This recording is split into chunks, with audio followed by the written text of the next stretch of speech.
Hello friends, இன்றைக்கி நாம் பார்க்க போகிற சூப்பர் ரெசிபி ரொம்பவே சிம்பிளான ரோட் சைட் காளான் ரெசிபி.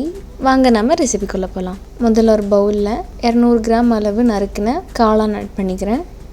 மீடியம் சைஸ் முட்டைக்கோஸில் பாதி அளவு கோஸ் நான் நீலவாக்கில் நறுக்கி வச்சுருக்கேன், அதையும் ஆட் பண்ணிக்கலாம். அடுத்து 1 கப் அளவு அரிசி மாவு, 3 டேபிள் ஸ்பூன் அளவு கார்ன்ஃப்ளவர், 1 டேபிள் ஸ்பூன் அளவு மிளகாய்த்தூள், 1/2 டேபிள் ஸ்பூன் அளவு கரம் மசாலா, 1/4 டேபிள் ஸ்பூன் அளவு மஞ்சள் தூள், அப்புறம் உப்பு தேவையான அளவு சேர்த்திக்கோங்க. மஷ்ரூம்லேயே ஆல்ரெடி கொஞ்சம் தண்ணி இருக்கும்ல, அதனால் அது கொஞ்சம் ஃபஸ்ட்டு ட்ரையாக நம்ம பிசைஞ்சிக்கலாம். இப்போது ஒரு 3 டேபிள் ஸ்பூன் அளவு தண்ணி ஆட் பண்ணி அதை நம்ம நல்லா பிசைஞ்சிக்கலாம்.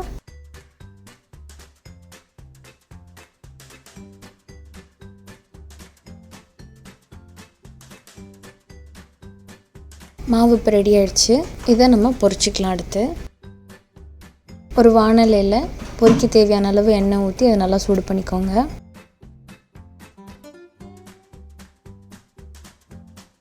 மாவு அதில் 1 by 1 ஆட் பண்ணி நல்லா மொறுமொறுன்னு கோல்டன் ப்ரௌனாக எடுத்துக்கோங்க.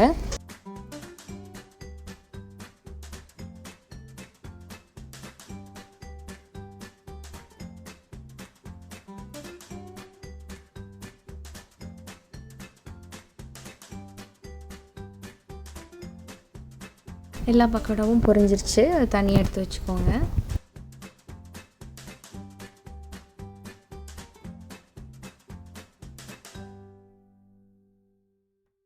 அதே சேம் டைம் செப்பரேட் பேனில் 3 டேபிள் ஸ்பூன் அளவு எண்ணெய் ஆட் பண்ணிக்கலாம்.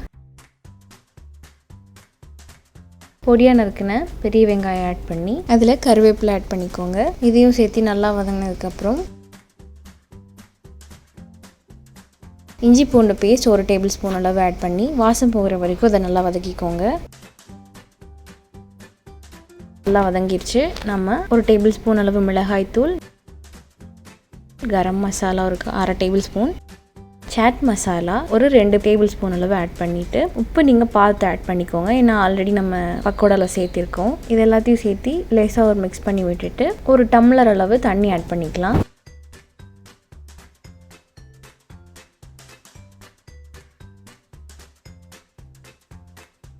தண்ணி ஆட் பண்ணது கொஞ்சம் நல்லா கொதிக்கட்டும். தண்ணி நல்லா கொதிச்சிருச்சு. இதில் நம்ம செஞ்சு வச்சுருந்த பக்கோடாவை நான் இந்த மாதிரி பிச்சு வச்சுருக்கேன். இதை நம்ம இதில் ஆட் பண்ணிக்கலாம். ஆட் பண்ணிவிட்டு ஒரு 5 நிமிஷம் இது நல்லா கொதிக்கட்டும்.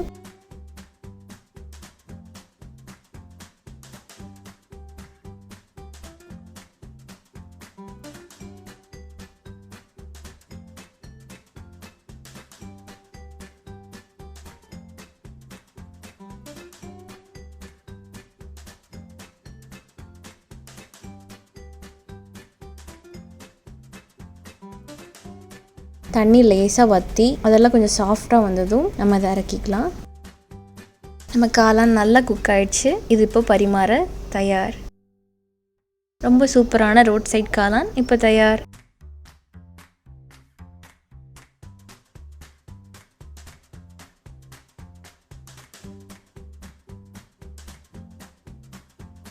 அசத்தலான இந்த ரெசிபியை கண்டிப்பாக ட்ரை பண்ணுங்கள். மறக்காமல் ஃபீஸ்ட் ஆஃப் ஃபுட் சேனலுக்கு சப்ஸ்கிரைப் பண்ணுங்கள். Thank you friends.